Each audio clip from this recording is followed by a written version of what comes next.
The following program deals with a controversial subject. The theories expressed are not the only possible interpretation. Viewers are invited to make a judgment based on all available information.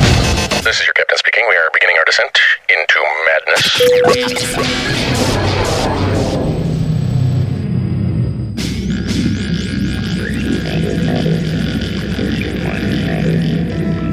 Open your mind.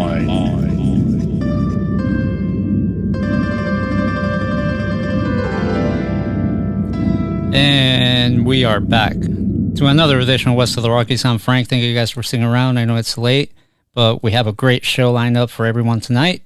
Our guest tonight is Jake Anderson, author of the book Gone at Midnight, the tragic true story behind the unsolved internet sensation. His book deals with the Elisa Lam case. It kind of has seen a resurgence in popularity recently with some TV specials, American Horror Story doing a whole season loosely based on a hotel very similar to the Cecil. And obviously the Netflix documentary, which a lot of people have watched, has kind of brought this case back to the forefront.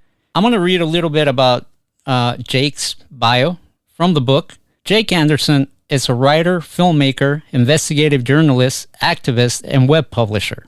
He runs the popular website The Ghost Diaries and is a contributing journalist for the Anti-Media and multiple alternative media outlets. Originally from Little Rock, Arkansas, he's a graduate of the University of California at Santa Cruz and currently lives in Portland, Oregon. You can find more of his work at theghostdiaries.com, and you can also give him a follow on Twitter at OverTheMoonSF. So without further ado, let's go to our guest, Jake Anderson. Jake, thanks so much for joining us tonight. I really appreciate you taking the time to be here and really talk about this book that I believe it's the only real book that covers this case that has fascinated people for many, many years now. Why don't you tell me a little bit about your experience writing this book? Yeah, it's a fascinating case for a number of reasons, and like a lot of people, I got obsessed with it pretty early on as just a mystery. And the more I researched it, I kind of developed, I felt like a connection with Elisa because we shared a lot of the same experiences. She had struggled with depression, which I have in my life, as well as, aspects of kind of the bipolar spectrum. So I got really into a different aspect of the case that I felt like not a lot of people were focusing on, which is the destigmatization of mental illness and how it's often overlooked, or not overlooked, but it's often kind of rushed over in the true crime community, even by well-meaning people with good faith efforts. It's just not something that people understand well or know how to talk about. So initially writing the book, I was interested in the true crime and parapsychological aspects that are so prominent in this case, and which so many people are fascinated by. But originally I was going to kind of write more of a socio-political memoir about kind of how people view mental illness in the true crime community. And what happened, to my surprise, was as I dug more into it, I actually started to find things about the case that were problematic to me across the board, and we'll go more into that in a little bit. But so I went into it kind of more as almost like not a debunker, but almost kind of more of a skeptic of the foul play theory. And I actually ended up going more into the direction of thinking that there is, some kind of cover-up going on in this case. I guess to answer your question, the book became kind of a cathartic experience for me. Reading the book, I couldn't help but almost feel your own struggles as I turned the pages. It felt like it was a very personal project to you, right? Yeah, definitely. Yeah, I was going through a really messed up period in my life, and just, a lot of reasons I do go into in the book, but I'm not going to get into them here because it would take forever. But the book definitely was very personal, and a lot of people didn't like that aspect of it, frankly. My feeling going into it was that if I was going to be talking about Elisa's personal life, now granted, the blogs that I was drawing from, she made public, so it's not like I was going into her private diaries or anything. You know, she publicly posted about her issues very bravely, in my opinion. I felt like in order to be fair and to talk about that, I needed to put myself out there as well and talk about my personal demons and my issues and how they converge with hers in order to not only explain mental illness, but show the relevance of it in my life and why I wanted to write about this. We can't talk about the Elisa Lam case without talking about the Cecil Hotel. It has a very dark history since its inception, it seems. What is the story about the Cecil? And I believe you stayed there. Can you tell me a little bit what your stay was like? Yeah, the Cecil is, probably one of the more notorious hotels in the country, especially now, but it's been that way for a while. And, it's one of these hotels that kind of opened up in LA in like the late 20s, or maybe it was the early 30s. I get the timeline messed up now, but it was originally planned to be this luxurious hotel. And then what happened was people started dying there pretty early on. Lots of suicides, really grisly suicides. And then the Great Depression hit, and that pretty much, eviscerated the whole downtown area, all the capital that was coming in there. And that kind of further escalated this cycle of poverty. And, a lot of people just really down on their luck and really miserable were choosing to end their lives at the Cecil. People would jump out of the windows, really just almost unbelievably disturbing stories of a woman giving birth in the hotel and like literally dropping the child out of the window. People jumping out and landing in the phone lines. There were murders, lots of murders there. 2 different serial killers stayed there, Richard Ramirez and Jack Unterweger. And so there's just this really dark history there. And I felt like I had to go check it out for myself. So I stayed there a couple times by myself. And I definitely felt, all I can describe it as just a very like dark, malevolent feeling. And I go back and forth in my life on believing in some of darker theories about, paranormal activity and stuff. Like there's a more logical side of me that just thinks the human mind can go into some very strange places. And then there's another part of me that thinks maybe we can pick up on trauma from the past, pick up on maybe echoes of energy or something like that. And if that were to exist, the Cecil Hotel would definitely be a place where you could collect some of those echoes. And when I was staying there, I definitely felt like, I really felt like I couldn't sleep. I really felt like I was being like hunted. Like that's the only way I can describe it, is I felt like someone in that hotel was wanting to come and get me.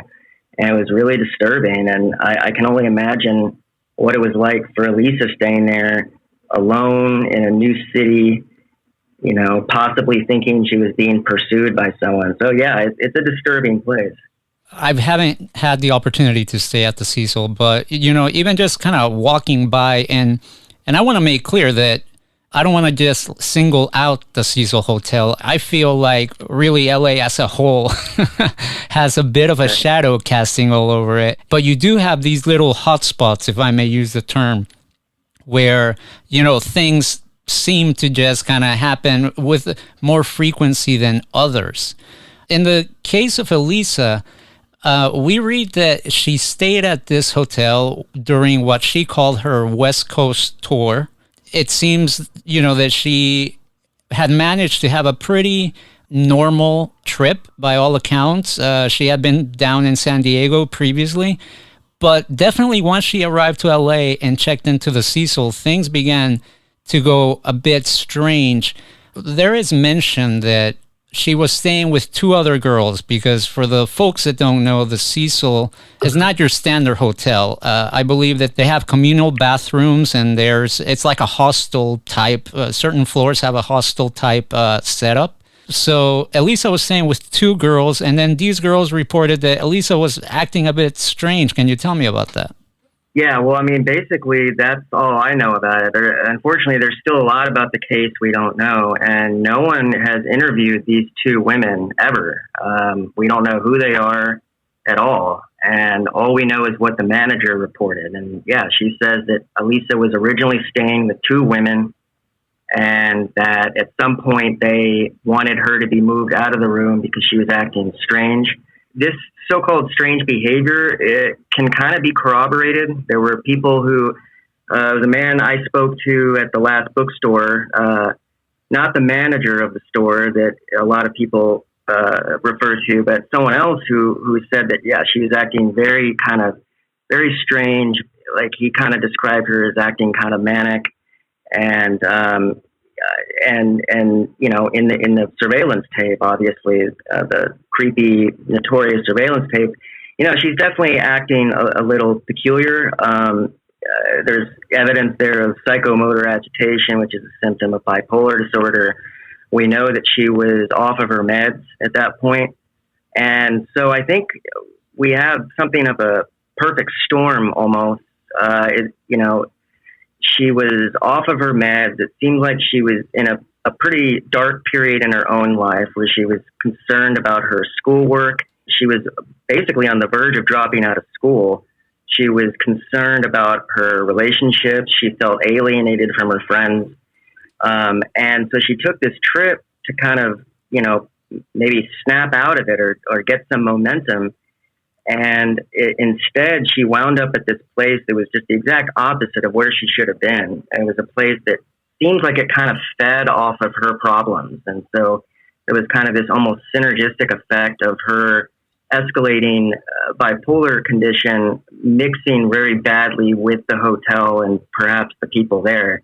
So, you know, obviously there's a lot we don't know about that night, unfortunately. But something really disturbing was going on in terms of her stay there.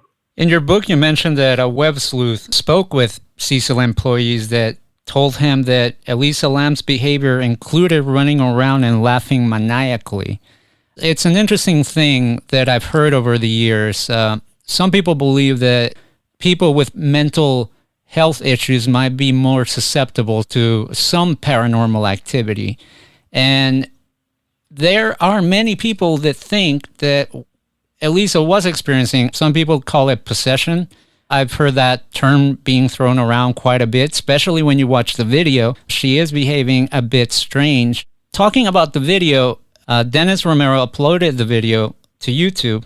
In your book, you said that he refuses to say how he acquired it.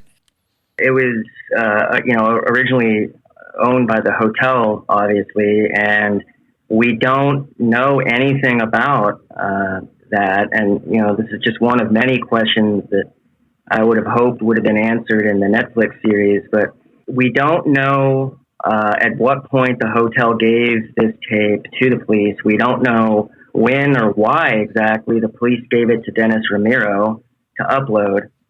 And we don't know why either. They said that the case was getting extra attention because she was a foreign national. But there's no real good reason why the public even needed to see that video, if you think about it. It doesn't identify her. The video is too blurry. You cannot make a positive identification of Elisa from that tape. So what was the point of showing it other than to kind of almost poison the well of the public opinion into saying, oh, well, she was having mental illness? And of course, a lot of people also took it to mean that there was paranormal activity going on. I'm not sure what the point of the tape was. If there was someone else in it, maybe they could be a suspect. You know, have you seen this person? Blah, blah, blah. But we just don't know. We don't know why they released it. There's a lot of problems with that tape. There's a lot of problems with the case overall. And it's just incredible how little we know about it. And it's incredible how easily people buy into this. You know, look, yeah, people do very extreme things sometimes because of mental illness. I'm not doubting that at all. I struggle with aspects of it myself. I don't have nearly as an extreme of a case of bipolar as she did, and so we don't know to what extent how severe her mental illness was, to the point where, yeah, she might have been laughing maniacally. She might have had some paranoia. She might have imagined someone following her, or maybe someone was following her. Maybe some of the energy from the past did infect her in some way, along with the mental illness. Maybe all three things can be true at once.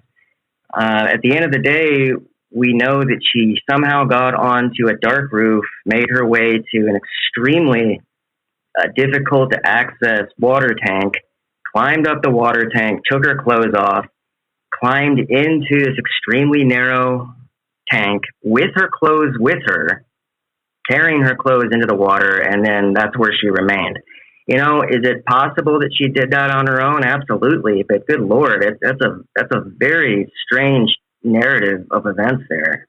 One thing that I found interesting about the tape, for some reason, there is at least one, maybe a couple of screen captures of this surveillance tape. They are way clearer than the actual tape. The tape, as you mentioned, is blurry, super pixelated.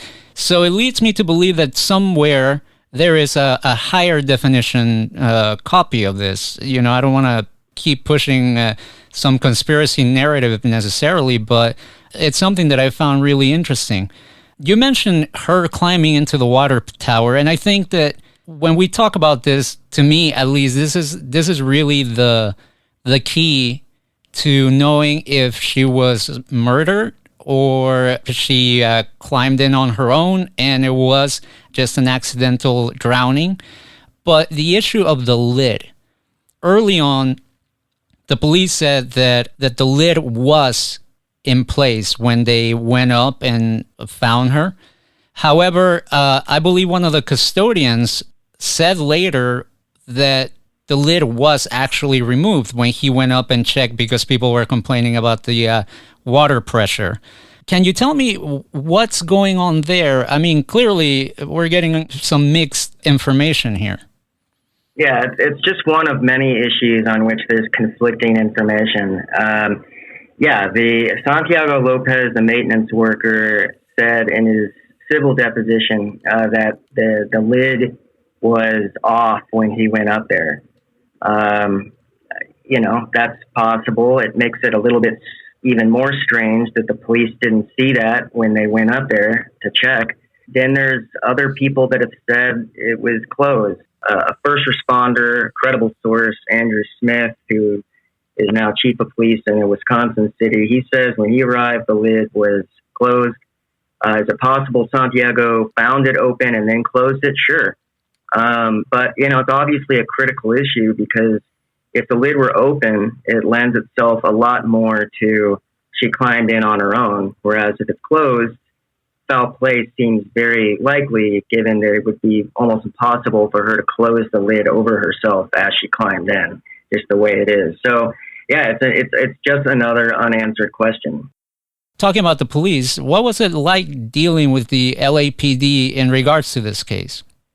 Well, it was extremely frustrating, and to be honest, I got very little cooperation. The main detectives, Tennille and Stern, just refused to talk about the case, prevented other officers from talking to me. I don't know how, Tennille and Stern didn't appear in the Netflix series. Two other people did. I don't know how they got them. I'm sure they must have offered money. The police just don't want to talk about this case at all. One of the guys blocked me on Twitter for asking like a basic question. The most information I got from anyone in the department was a recently retired deputy coroner, Lieutenant Fred Coral, and he told me some interesting stuff. He's the one who told me that the LAPD never actually processed a rape kit for Elisa. He told me that the main detectives believed that someone had let her on the roof. If it's true, it's very important because it means that whoever that person was who let her up there remained quiet for the whole time that she was missing. clearly this person would have known, oh, I let her on the roof. Maybe we should check the roof. But they didn't, obviously tell the police that, or the police would have gone up there. Or maybe they did go up there and still didn't find her. I don't know. Either way, it's very strange the way the police handled this case. And then I spoke to a woman who has worked as a consultant for the LAPD, and she kind of became a little bit of an informant. She claims that she spoke to some private investigators who worked with the LAPD on the case, and that these investigators were not convinced that this was an accident, that they said that it felt suspicious, and that it almost felt like the LAPD was kind of almost working with the Cecil Hotel to kind of sweep this under the rug. So I don't really think the LAPD get the benefit of the doubt anymore. There's just so many cases of corruption going back, and all we ever wanted was just for them to answer a few basic questions. And I don't think that they ever, I still don't feel like they've answered a lot of critical questions about how this investigation went down. And even the autopsy itself is problematic. Before I ask you about the autopsy, watching the Netflix documentary, it almost felt like it was kind of giving a pass to the LAPD. Like, it was almost like a little bit of a PR thing, kind of getting them off the hook on some of the issues that you've mentioned that still kind of linger about this case. And what I mean by that, going back to the surveillance video, one of the things that people started noting, the armchair investigators, when this story first started to kind of make the rounds, was that the video was slowed down, and that the time code had been blurred, and that there had been cuts made to the video. In the documentary, the LAPD said that the reason why it was slowed down was to give people a chance to get a better look at Elisa in hopes that somebody would recognize her. Did that answer satisfy you? No, I didn't even see that part. But what I wanted an answer on was the time code cuts. There's a very obvious cut in the time code where the minute hand changes twice. Yeah, apparently in the series they say that they, for operational reasons, they sometimes edit videos to make them more concise or something like that, which is an explanation, I guess. I thought maybe it was motion activated or something. But I don't know, just the placement of the cut is very suspicious to me. And again, I'm not saying that this is proof that there's some kind of conspiracy or they definitely edited the tape. Well, they're admitting that they edited the tape, actually. It's just weird to me. I don't know. It's just a very strange tape. And I don't know. I mean, I guess that answer sort of satisfies me. I guess I just don't trust them. I totally understand why you wouldn't. And look, I am the first to admit that police officers have one of the most dangerous jobs. I don't envy them in any type of way. And I am sure that they also want to get home at the end of the night to their families. However, the LAPD over the decades has had a lot of controversy, even up until last year. It's a department that has been plagued with a lot of problems. And to be fair, I think it has to do with being, the department of such a large metropolitan area where, a lot of things happen. That said, we also hold them to a certain standard. And I do agree with you that the way that this case was handled, I know that the Chris Dorner situation was unfolding at the same time, and a lot of resources had to be shifted to that. But with a case where so many people were invested in and worried, and let's face it, if a young woman visiting LA can't be safe here, that to me would be a very big issue as any type of city official, But going to the autopsy, there were a lot of issues, including the length of time it took for it to come out. What are some of the discrepancies that we find there? It took a really long time for the autopsy to come out, months longer than usual. And ultimately, they kind of, in a very almost rush, it seems like, they just suddenly changed the cause of death from undetermined to accident. And the problem is that it doesn't look like they really established that she drowned. At least one independent coroner has said that based on, his look at the autopsy, it doesn't look like they established that there was enough fluid, or really any fluid, in her lungs or stomach that would definitely necessitate drowning, and that there were other things you can check when someone drowns that they just didn't do. He was saying that they can't even rule out sexual assault, really, based on some of the trauma to part of her body. Basically, this independent coroner says that the autopsy seems like almost a circular piece of reasoning between the coroner department and the police. The coroner seems to say, well, the police say that she was found in a water tank and that she drowned due to mental illness, and we don't have anything that says otherwise, so that's what we're going to put. And then the police say, well, the coroner said there's no evidence of trauma, so she drowned. It doesn't look like we really for sure know what happened. And this coroner says that she could have just as easily died from asphyxiation before she was even in the tank. And that there's essentially no guarantee that she drowned in the tank. And he cites, furthermore, that her body was found floating face up, according to Santiago Lopez. And this coroner and many coroners say that's unusual in drowning cases in still bodies of water. They're usually floating down, face down. And so that alone speaks to the possibility that she was already dead before she was put in the tank. Now, there's no, this is not 100%, and I'm not even necessarily arguing for sure that I think there was foul play. I'm just saying I think there's still a lot of anomalies in this case, and I just still don't feel good about it. I feel like we're missing pieces of the puzzle. We can't talk about this case without talking about another aspect that has perplexed people, to this day, and that's the issue of the synchronicities surrounding this case. First of all, can you tell the listeners that may not be familiar with that term, what is a synchronicity? And then maybe tell us like one or two that really stand out to you.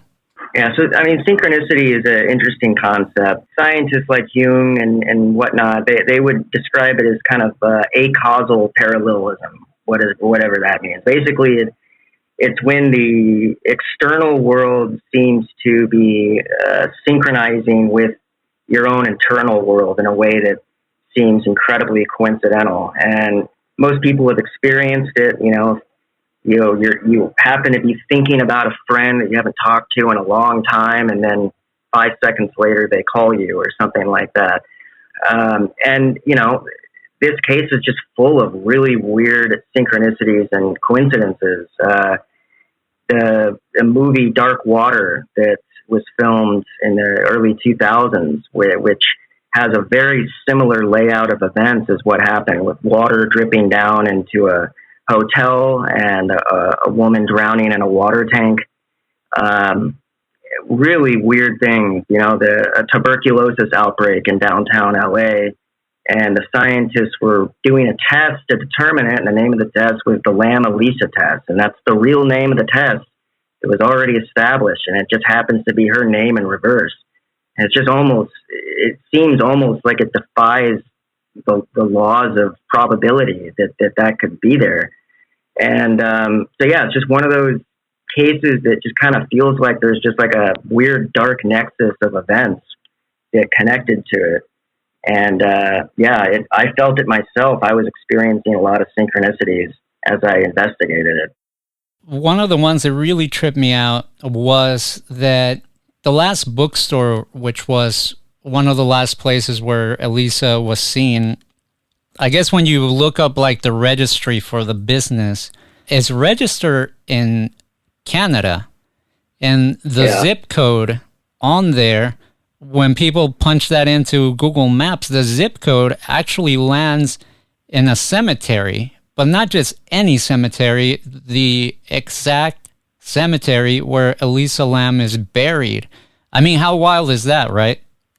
Yeah, that's a good one. And yeah, I remember you telling me about that, man. We were hanging out at Contact in the Desert, and when we first met and we're talking about this case, yeah, that one is just perplexing, is all hell. And yeah, it's just full. This case is just full of things like that. And I think it's one of the reasons that there's so much lore and mystery, and it's why people are so invested in this case. Is it just feels like it's some kind of I don't know, like the cosmos just kind of toying with us almost. Did you try to get in touch with anyone at the hotel, like as far as management, employees, and what happened there? Did you have any luck? Yeah, I couldn't get anyone to really talk to me. Amy Price wouldn't talk to me. They interviewed her for the series. A lot of people felt that was kind of, you said that the series felt like a PR ad for the police. Well, a lot of people felt like it kind of felt like a PR ad for the Cecil Hotel as well. And I wasn't able to get much traction from anyone working there, unfortunately. And, it's definitely one of the things, if I ever delved back into this case, I would definitely be trying to get in touch with not only people working there, but people who stayed there. Very difficult to get people to talk about this case. But, hopefully some new evidence can emerge. Hopefully someone saw something that night, can maybe speak a little bit more about how she got on that roof. I really think that's the biggest unanswered question, is exactly how she got up there and why she was up there. One of my biggest questions was, like, they had search dogs in the hotel when they were first looking for her. And I was surprised that nothing was really found. And it's interesting that apparently, according to the documentary, the search dogs did pick up a scent on the 14th floor, which is the last floor before the roof, and that it stopped right at the window where the fire escape is. In the surveillance video, people have analyzed this thing to a level that's unbelievable to me, and they figured out that what we're watching, as far as the footage of Elisa, it's all happening on the 14th floor.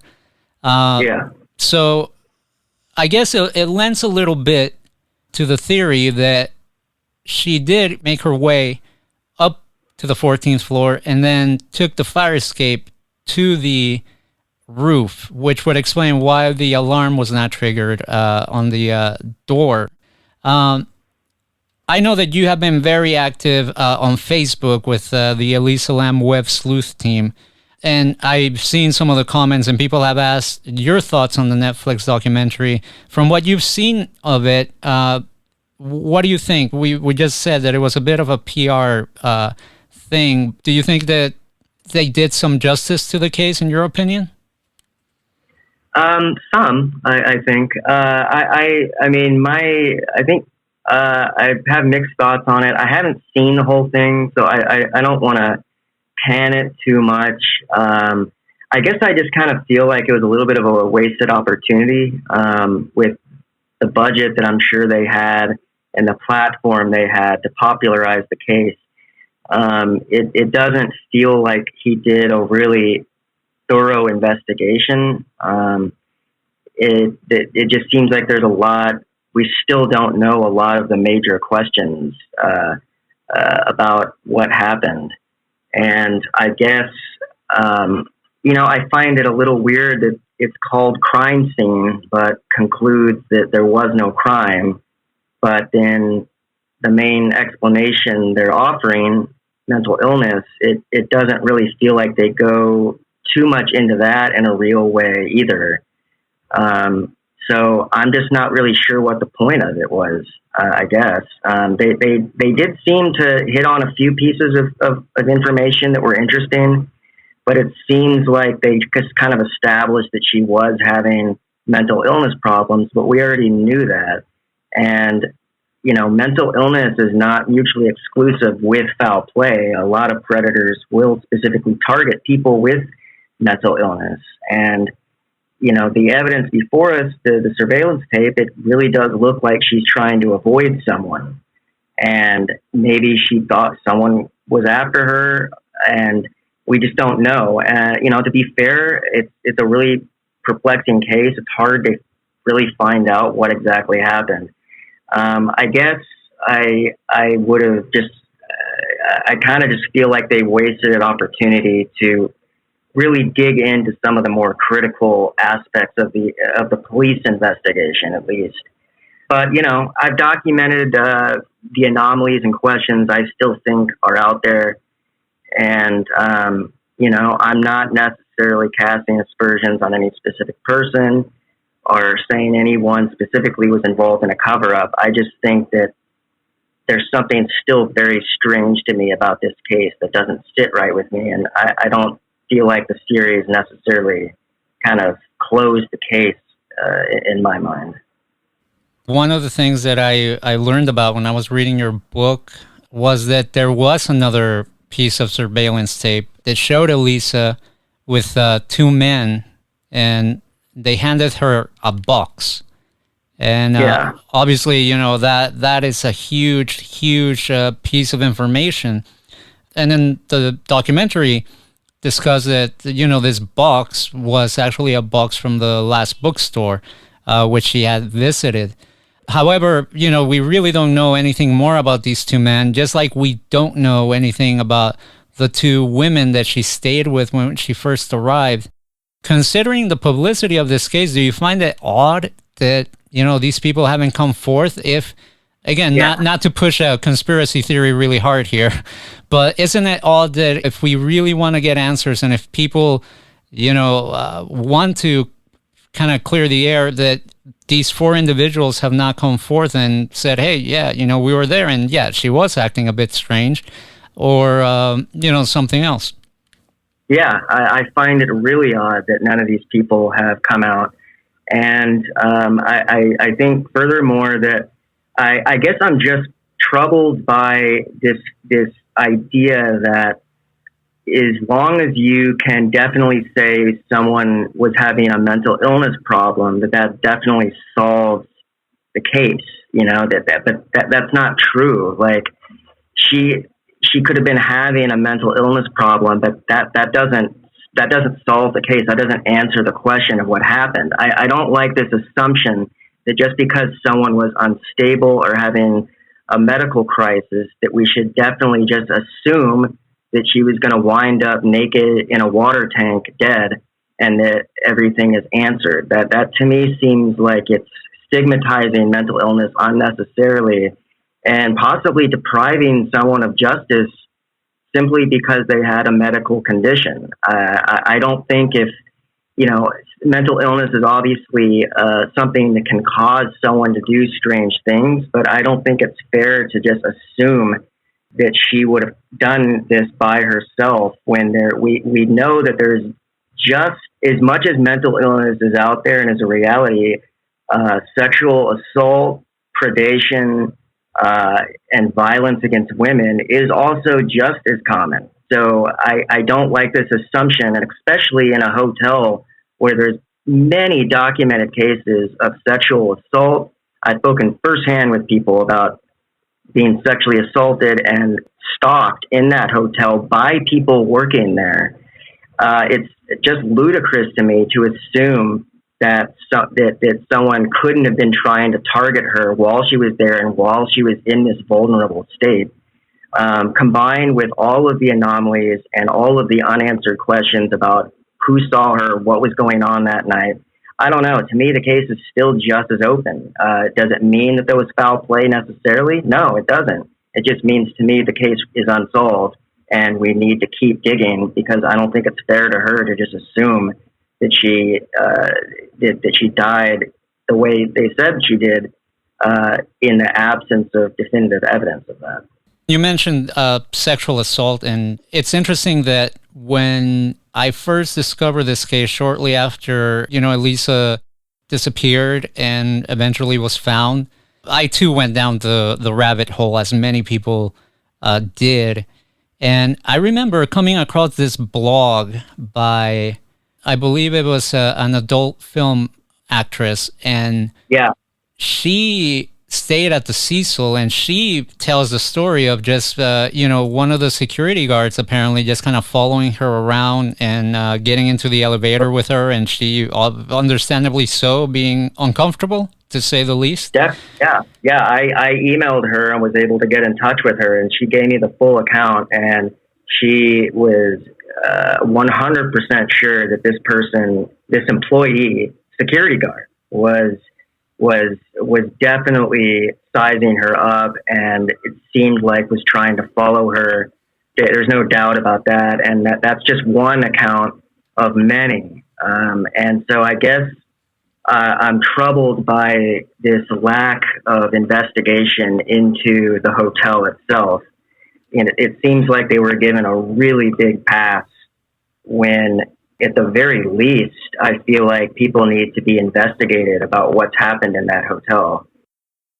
And, my conspiratorial side also found it very interesting that in a relatively short amount of time, the hotel decided to undergo a major renovation, which, again, my conspiratorial side, makes me think that it's almost like an attempt to get rid of evidence, if you will.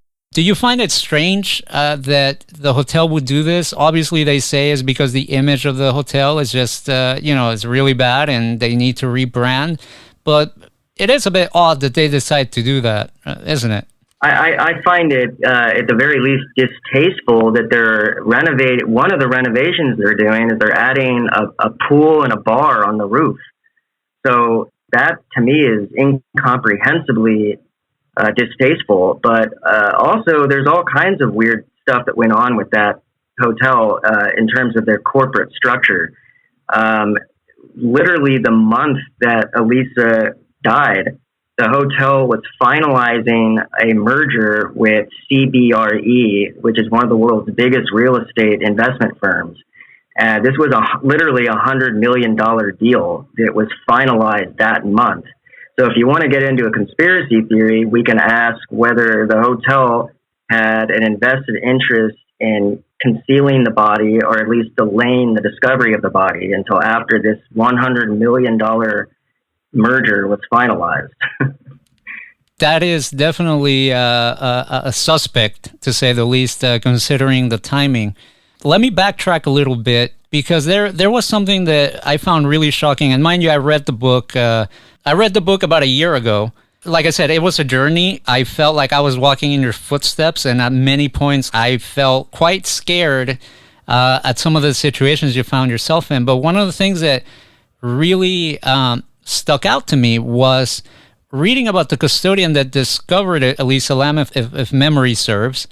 And apparently he moved to Mexico. Can you tell me a little bit about the circumstances surrounding that? Yeah, so admittedly, this is a narrative that I needs more corroboration and needs more evidence and documentation. I want to be clear on that. But I will say that I had a friend of mine who's a really good investigator and journalist. He was able to get in touch with Santiago Lopez's half-brother. Can't remember his name off the top of my head. This half-brother, assuming this really was his half-brother, I don't know why this person would want to lie about something so specific like this, but he says that shortly after this case went down, I don't know if it was before the civil deposition or after, he says that Santiago really abruptly moved his family to Mexico. I don't know if he was originally from Mexico or not, but that he moved them there, and he said it happened really quickly, like almost overnight, without people knowing. And he said that he was given money, that he had been given money specifically to move to Mexico. Now, obviously, this sounds incredibly salacious and suspicious. I tried to hire a private investigator based in Mexico to try and figure this out. Obviously, the series succeeded where I didn't, which is actually getting an interview with Santiago Lopez. I don't think he said anything more than what he's already said. And I don't know if he has something to hide, and I'm not accusing him of anything. But that was a very strange confession that I heard about that. And I also spoke to a bouncer at that restaurant, Cole's restaurant around the corner from Cecil Hotel. This bouncer told me that he spoke to an off-duty officer that week, the week that Elisa went missing, and that this officer told him that they had found some of Elisa's belongings in a dumpster in Skid Row. Now, again, this is anecdotal, and this one is secondhand. So, again, as a journalist, I want to be clear that this is not corroborated, and I would like to get much better documentation on this. But it's just another lead that pointed me in a strange direction. And I questioned this guy about it for a pretty long period of time to try and make sure he was credible to me. And he seemed like he knew what he was talking about. And that's a very strange piece of information to surface, in my opinion.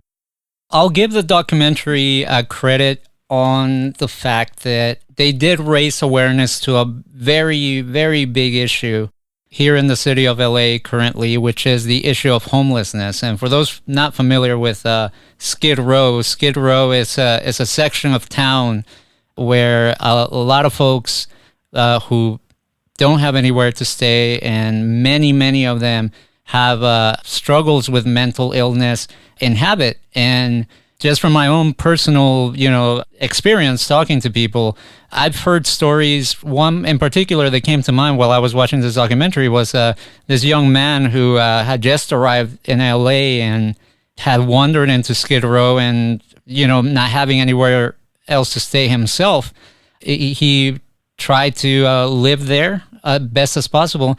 And the night that he left was because he literally saw somebody get stabbed to death only a short distance away from him. So this is a very dangerous area. It's an issue that needs to be addressed by the city. And if Elisa's belongings were found there, it definitely, again, kind of steers us in the direction that there was some foul play. However, we can't dismiss all of the other elements in this case that make it mysterious. As we mentioned, synchronicities, some paranormal aspects. You've said it best yourself, a perfect storm. In your opinion, what happened to Elisa Lam? It's something I've thought about for so long, and I just don't know if we're ever going to find out exactly what happened. Part of me feels like she ran into the wrong person and died somehow, whether through an act of violence or from an accident, and was possibly concealed in the tank later. Another part of me thinks that this could have very well been a horrific accident. I just don't know. I wish I could say what I can confidently say is I do think that this was a botched investigation, and I think there's a lot we don't know. And it's frustrating. Going into it, I leaned probably 70-30 that it was an accident. Now I probably lean 70-30 that there was some kind of foul play going on here. I just don't know what it was. And maybe it was all three things. Maybe, it was partly an accident for mental illness caused by her being stalked.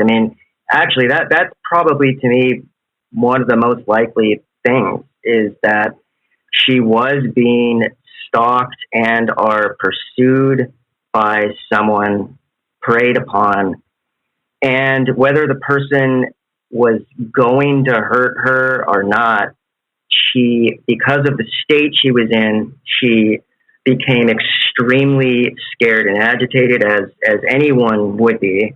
And so she possibly maybe decided to hide in the water tank. I know that sounds strange, but there's no unstrange explanation of what happened here. Somehow she ended up in a water tank naked. I don't know why her clothes were off.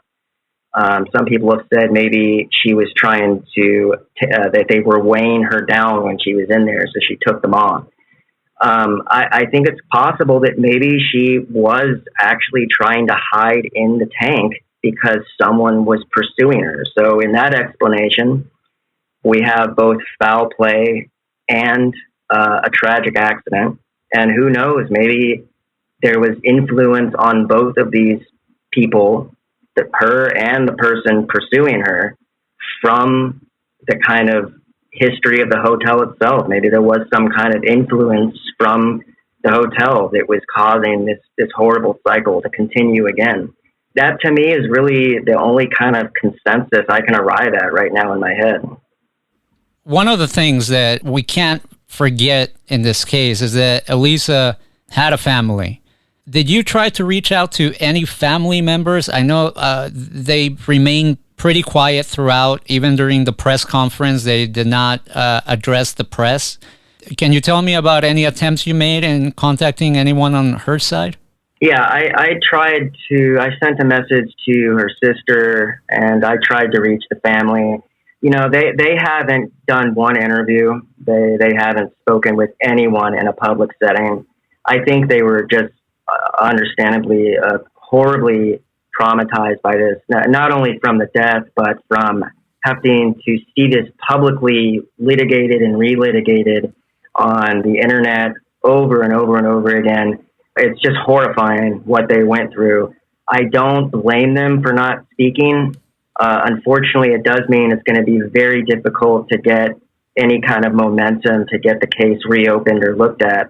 But I wanted to speak with the family, and I tried to say that what I really want to do is, you know, humanize Elisa and kind of tell her story as best I could. But yeah, none of them wanted to speak, and they haven't interviewed with anyone, and that's their decision. And yeah, you got to feel horrible for them.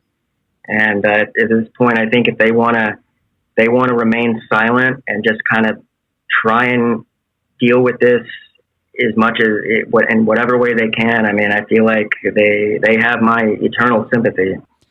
Definitely, I can agree with that.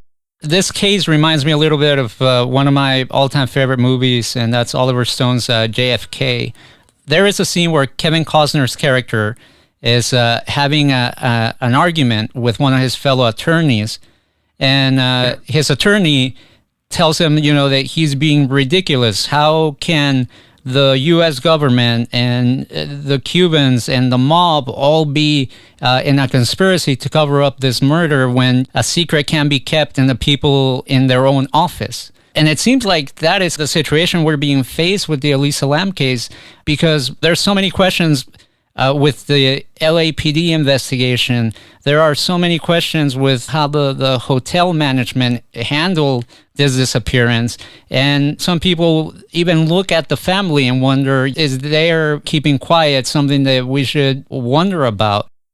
What is your opinion as far as, are we just seeing a conspiracy where there isn't one, or are these all valid questions to be asking? So there was a lot of conspiratorial hoopla in this case that went way overboard, and I document it in the book. There's a lot of really just unhinged people that you know, harassed the family, that made this case a lot more unscrupulous than it should have been. And so there's a lot of bad faith actors that were asking really ridiculous questions. And but having said that, there's also I think there's reason to ask questions here. You know, a lot of people ascribe to, you know, Occam's razor, which is that the simplest explanation is true. But there's actually a kind of a corollary to it that I talk about called Hickam's Dictum, which is sounds like a Dr. Seuss phrase. But Hickam's Dictum is basically the idea that a lot of events don't have one simple explanation, but more of a constellation of more complex answers that feed into one another. So that sometimes an event doesn't have one cause, but a lot of individual causes that merge together in a strange way. So that's kind of harkens back to what I was saying about what happened to her that night. Maybe there was a lot of different truths going on at once. Someone was following her. She was also having mental illness, and it caused her to climb into a tank, and she died as an accident, but it was also kind of foul play because someone pushed her in that direction. And then you could have also had some paranormal thing going on too. So you end up having multiple sources of the truth. And I think in reality, a lot of times in a lot of different fields like evolutionary biology, quantum mechanics, that's kind of what it is. It's not Occam's razor. It's Hickam's dictum. There's a lot of, the truth is complicated, and there's a lot of different competing narratives. And I think with conspiracy theories, as we've seen in the last few years, there's a lot of bad faith actors weaponizing conspiracy theories in a bad way. But at the core, we should always still be asking questions where there are anomalies, and especially where people's lives are at stake. And I don't think there's anything wrong with asking tough questions. And I don't think we should stigmatize ever the search for truth, as long as it's being done in a good faith manner. And I think where mental illness is concerned, I think we have to do a better job of not stigmatizing victims in cases like this.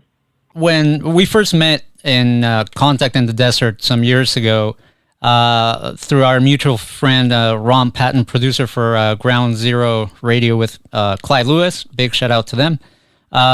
You were in the early stages of working on actually a documentary about this case, and this is before, the Discovery Plus, or I believe they released a documentary not too long ago on the Cecil Hotel, and I know American Horror Story did a whole season based around the Cecil Hotel and using that as kind of like the framework for their story, and obviously this Netflix documentary that came out recently. Can you tell me a little bit about how that is going currently? Because I know a lot of people that follow you got to know you through your efforts to make this documentary. Yeah, it's a sore subject for me. I mean, it's hard to make a documentary. We did a Kickstarter to raise some money for it. Technically, right now, it's on hold. We've had a number of bad beats in terms of getting more involvement with producers we need to really do this justice. And, frankly, we need more money. Documentaries, especially investigative crime documentaries, it costs a lot of money. We started with like $20,000.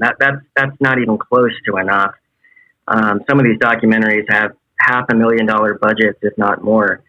We were really lucky to have support we did from people, and I still have intentions on finishing a documentary about this case.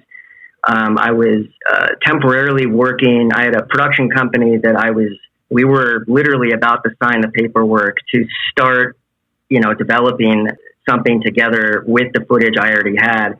And then they found out that the Netflix series was coming out. So, basically some bigger players kind of beat us to the punch and kind of cashed in on the popularity of the case. And I still plan to finish a film on this. I would like to get enough funding to really do, a proper investigation of it, and to really, try and answer. I don't want to release another documentary that is still not answering some of the core questions. I do want to make a documentary that really dives into the mental illness aspect of the case. And so, I guess to answer your question is, the documentary, it's taken us, we're about 4 years overdue at this point, and I feel horrible about it. And the book was a kind of a starting point, a way of navigating through the information I had. And I guess, to answer the question, the documentary is still, I hope, going to happen. And I think that by the subject being repopularized again on Netflix, I think could give us an opportunity to give an alternate perspective on the subject. And so I think there's still an opening for us to address this in a way that is, more respectful to mental illness, and that can maybe dig a little deeper into some of these unanswered questions. And so that's what my plan is right now to, I'm going to be, working on other cases and whatnot, but I am going to be revisiting this, and we still have a production company that is interested in trying to develop with us, but we need more information. We need a way to dig further into the case, because right now there's just still too many people not talking or just not giving enough information. So that's kind of where we're at right now. It's definitely unfortunate that the documentary is not here as we had hoped. However, I must say that one of the cool things that has come out of that has been your book, Gone at Midnight. And I just want to read the blurb on the back by James Renner, author of True Crime Addict, which actually sums the book best for the folks that maybe haven't picked up a copy yet. He wrote, "The definite book on Elisa Lam, Jake Anderson continues the tradition of new journalism and gonzo reporting by weaving a personal story of mental health and anguish with a confounding LA mystery." And I must say, you definitely showed some hints of Hunter S. Thompson there, inserting your own experiences into the story. And to me, that's what made this book such a page-turner. I can't say it enough. I felt like I was living through your shoes every page that I turned. So for the folks that would like to get a copy, where can they grab one? Yeah, I mean, you can get them online, or you can get it in your local bookstore. It's pretty widely available at this point. If you can support your local indie bookshop, that's always, I think, the best way to go. But you can also find Kindle versions or digital ebook versions online if you want, or you could get the audiobook if you like audiobooks.